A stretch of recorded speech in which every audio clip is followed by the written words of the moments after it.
নমস্কাৰ, মই আপোনাৰ এষ্ট্ৰলজাৰ ডক্টৰ শ্ৰী শ্ৰী ঘোষ। আমি ক্ৰমাগতভাৱে আটাইকেইটা यानी 12টা ৰাশিৰ ওপৰত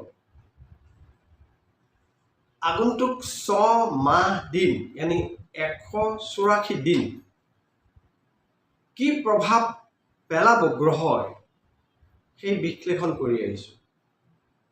আজি আমি যিটো ৰাশি ল'ম সেইটো হৈছে কন্যা ৰাশি। আৰু এই কন্যা ৰাশিৰ জাতক জাতিকা প্ৰথমত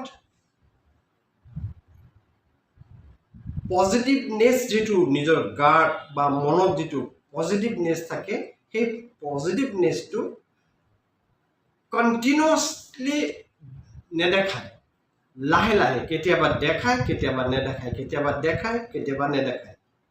এতিয়া যেতিয়া পজিটিভ হৈ পেলাই কোনো ৱৰ্ক কন্যা ৰাশিৰ জাতক জাতিকে কৰে, কোনো কৰ্ম কৰে, তেতিয়াতো এটা ভাল এটা অৱস্থাৰ সৃষ্টি হয়। কিন্তু যেতিয়াই পজিটিভিটিটো তাৰ মনৰ পৰা ওলাই যায় তেতিয়া ভাল কামটোৰ পৰিণামটো বেয়ালৈ ৰূপান্তৰিত হৈ যায়। তো এই জেগাত কন্যা ৰাশিৰ জাতক জাতিকাই বস্তুটো ধ্যান ৰাখিব লাগিব। 1 জুলাই 2024, 31 ডিসেম্বৰ 2024, এই যে 184 দিন 184 ডেজ আপোনাৰ জীৱনটোৰ ওপৰত দুটা গ্ৰহৰ প্ৰভাৱ খুব পজিটিভ আহিব।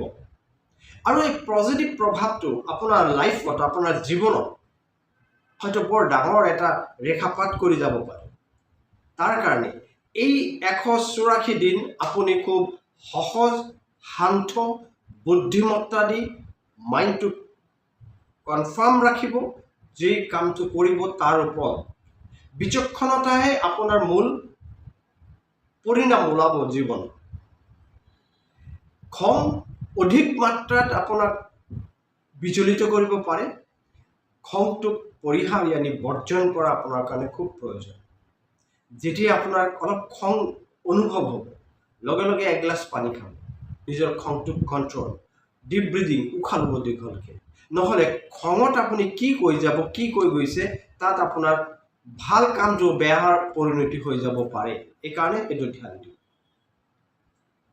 এবাৰ আহিছোঁ যে আপোনাৰ যিটো কন্যা ৰাশিৰ যিটো গাঁথনিক বা চাৰিত্ৰিক দিশটো মই অলপ আলোকপাত কৰিলোঁ। এবাৰ আহিছোঁ মূল কথা।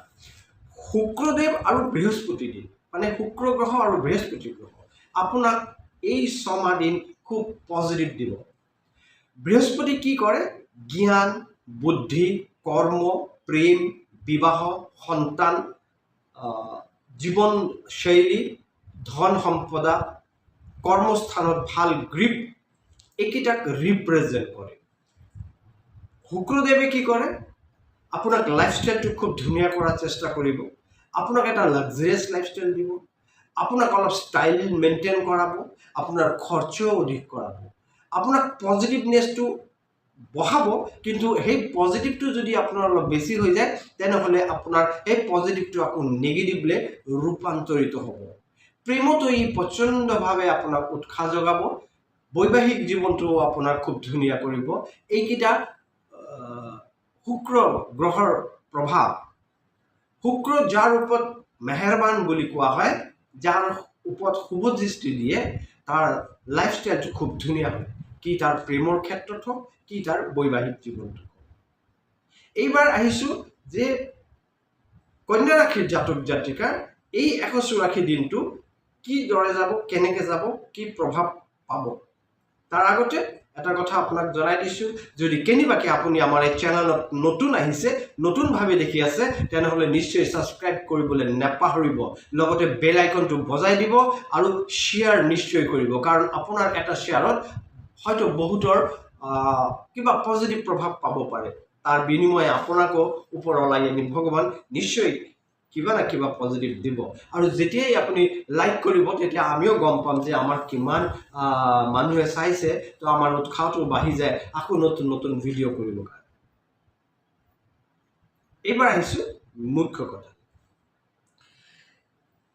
কন্যা ৰাশিৰ জাতক জাতিকা এই যে 184 দিন এই সময়ছোৱাত যদি আপুনি কেনিবাকে প্ৰেমত আছে ইয়ানি প্ৰেম কৰি আছে বা আপুনি বিবাহ বন্ধনত আবদ্ধ হ'বলৈ যাবলৈ মনোভাৱ কৰি আছে তেনে এই 6টা মাহ আপোনাৰ কাৰণে অতি উত্তম যদি কেনিবাকে আপুনি ভাবিছে যে নাই এই সময়ছোৱাৰ ভিতৰত ইয়ানি 2024 31 ডিসেম্বৰলৈকে বিবাহৰ শপথে আবদ্ধ নহওঁ কিবা সৰু সৰু কাম আছে কিটা কৰি মেলি ঘৰ চৰ বনাই মেলি তাৰ পিছত বিবাহ কৰিম তেনেহলে আপুনি ইমিডিয়েট শনিৰ ওচৰত যাব লাগিব ইয়ানি আপুনি কোৰ্টত গৈ পেলাই কোৰ্ট ম্যাৰেজটো কৰি লোৱাটো আপোনাৰ কাৰণে উচিত হ'ব কাৰণ শনিদেৱ হৈছে কৰ্মফল দাতা আৰু ন্যায়াধীশ তো আমি তাত গৈ পেলাই যদি আমাৰ বিবাহৰ যেটো ৰেজিষ্টাৰ কৰি পেলাব পাৰি তো তাত আপোনাৰ কাৰণে পজিটিভ ৰিজাল্ট আহিব তাৰ পিছত আপুনি বেছি বিলম্ব নকৰক যিমান বেগেতে পাৰক বৈবাহিক জীৱনত আবদ্ধ হওক পজিটিভ ৰিজাল্ট আপুনি পাবই পাব এইবাৰ যদি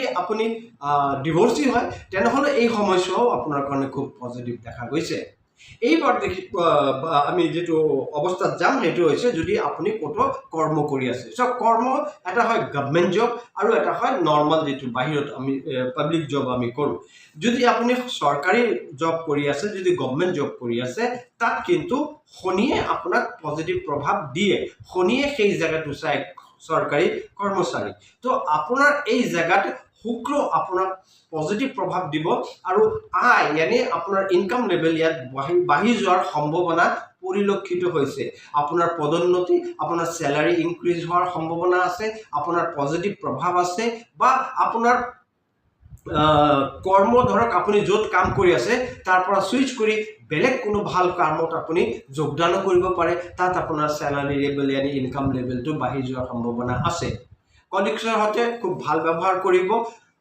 যেতিয়াই আপুনি কৰ্মক্ষেত্ৰত যাব নিজকে শান্ত ৰাখিব যত যি আছে নিষ্ঠাবান ৰূপে কৰিব কাৰণ কি হৈছে কৰ্মক্ষেত্ৰটো এনেকুৱা এটা জায়গা যেতিয়ালৈকে আপুনি কৰ্মক্ষেত্ৰটো নিজৰ বুলি ভাবি কাম নকৰে লাগিলে আপুনি কোনো পাব্লিক কোম্পানীতে কৰিছে বা কোনবা আপুনি গভৰ্নমেন্ট জব কৰিছে তো নিজৰ বুলি ভাবি পেলাই সেই নিষ্ঠাবান হিচাপে যদি আপুনি কৰ্ম কৰে শনি তো আপোনাক পজিটিভিটি দিবই প্লাস শুক্ৰই আপোনাক ধনৰ ইনকাম যেটো স্যালাৰি যেটো ইনক্ৰিজ হেতু আপোনাক ইয়াত দেখাই আছে যদি কেনিবাকে আপুনি ব্যৱসায় কৰি আছে তো ব্যৱসায়টো আপোনাৰ উন্নতিৰ লক্ষণ ইয়াত আছে ধ্যান ৰাখিব ব্যৱসায়ত আপুনি বেছিভাগ ক্ৰেডিট यानी বাকি যদি কোনো আপোনাৰ ব্যৱস্থা থাকে বাকি দিয়া তো সেই জায়গাত আপুনি অলপ সাৱধান হৈ যাব বাকি দিলে পইচাটো আপুনি ঘূৰাই নাপায় মানসিক পজিটিভিটিটো আপুনি ব্যৱসায়ৰ ওপৰত নিশ্চয় ধ্যান কেন্দ্ৰিত কৰি ৰাখিব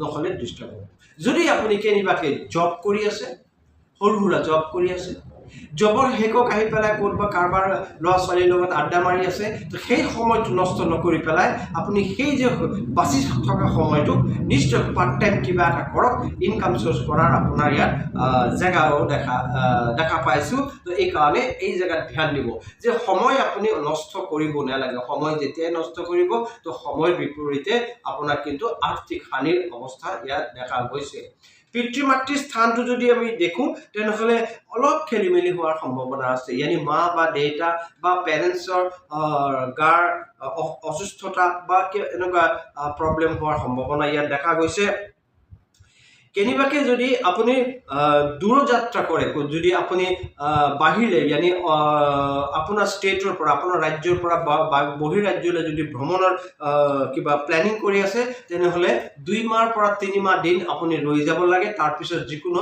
দিগলীয়া ভ্ৰমণৰ কাৰণে আপুনি সময়সূচী বা দিন ধাৰ্য কৰিব পাৰে কিন্তু 2 মাহ 3 মাহ यानी 60 দিনৰ পৰা 90 দিন লৈকে আপুনি ডাঙৰ কোনো বা দিগলীয়া কোনো ভ্ৰমণ থাকিলে তাৰ পৰা নিজকে বিৰত ৰাখিব এই বস্তুটো ধ্যান ৰাখিব ফাইনালি মই আহিছো যদি আপুনি মেডিকেল লাইনৰ লগত জড়িত আছে বা আপুনি ফুড প্ৰসেসিং বা এডুকেশন লাইনত আছে তো এই তিনটা জায়গাত থকা জাতক জাতিকাৰ কাৰণে পজিটিভ প্ৰভাৱ দেখা গৈছে ইনকাম সোৰ্স ধুনিয়া আহিব পজিটিভনেসও খুব ভাল যাব আৰু ব্যৱসায় ক্ষেত্ৰত যদি যাও তেনেহলে যদি আপুনি বিউটি পাৰ্লাৰ আপুনি যদি হোম ডেকোৰেটেড আপুনি কেক সেট বনাই পেলাই যদি এনেকুৱা বিক্ৰী কৰা যদি কিবা বিজনেস আছে তাতো আপোনাৰ ধুনিয়া আৰু পজিটিভ ৰিজাল্ট দেখা গৈছে ইয়াত ভাল এটা প্ৰভাৱ দেখা গৈছে। ইয়াত ইনকাম সোৰ্সটো আপোনাৰ অধিকৰ পৰা অধিক অহাৰ সম্ভাৱনা আছে। কিন্তু বাণিজ্য বশতে লক্ষী যি কথা মই সদায় কওঁ, তো বাণিজ্যত আপুনি সদায় ধ্যান ৰাখিব, বাণিজ্যৰ ওপৰত নিজৰ গ্ৰিপটো ৰাখিব আৰু বাণিজ্যত সদায় নিজে হাতে কাম কৰিব, তেতিয়া গৈ পেলাই আপোনাৰ পজিটিভনেছটো ইয়াত আহিব। লটাৰী যোগ আছে। লটাৰী এনে আপুনি আচমকা यानी अचानक কোনোবাৰ পৰা ধন আপুনি পাব পাৰে, ডাঙৰ মোটা ধন, বা আপুনি পৈতৃক সম্পত্তি য'ত হয়তো খেলি মেলি আছিলে সেই সম্পত্তিও আপুনি পাব পাৰে, বা আপোনাৰ কৰবা নোপোৱা ধন এনেকুৱা হৈ আছে যিটো ধন আপুনি আশা এৰি দিছিলে, তেনেকুৱা ধন আপুনি পোৱাৰ সম্ভাৱনা আছে। বা কোনোবাই ধৰক আপোনাৰ পৰিয়ালৰ কোনোবাই LIC কিবা এটা কৰি গৈছিলে, বা তেখেতে নাই এতিয়া ঢুকাই গ'ল, কিন্তু সেই LICটো পলিচিটো কোনো ডকুমেণ্টছৰ অভাৱত আপোনাৰ এইটো ক্লিয়াৰ হোৱা নাই, এই সময়ছোৱাত আপুনি তাত ক্লিয়াৰ কৰিব পাৰিব যদি অলপ ধ্যান দিয়ে। তো এইকেইটা যিমানকেইটা কথা ক'লো, এইকেইটাই হৈছে যে 1 জুলাইৰ পৰা 31 ডিচেম্বৰলৈকে আপোনাৰ ইয়াত পজিটিভ প্ৰভাৱ দেখা গৈছে। যি নহওক, আমি এতিয়া এদাই দিয়াৰ আগতে এই কন্যা ৰাশিৰ জাতক জাতিকাৰ এটা প্ৰথম বস্তু এটা কৈ দিছোঁ যে আপুনি প্ৰতি শুক্ৰবাৰ দিনা, কাৰণ শুক্ৰ আৰু বৃহস্পতি আপোনাক পজিটিভ ৰিজাল্ট দিছে, তো প্ৰতি শুক্ৰবাৰ দিনা যেতিয়া আপুনি গা ধুব, কেম্ফৰ অইল यानी কৰ্পূৰ তেল দি পেলাই আপোনাৰ গা ধোৱাৰ পানীত অলপ আতৰ মিলাই পেলাই গা ধুব আৰু মন্ত্ৰটো গাব, ওম দ্ৰাম দ্ৰীম দ্ৰুম শাই শুক্ৰদেৱায়ে নমঃ। এই কথাটো, এই মন্ত্ৰটো ক'বলৈ পাহৰি নাযাব। থাকিলে বৃহস্পতিবাৰ দিনা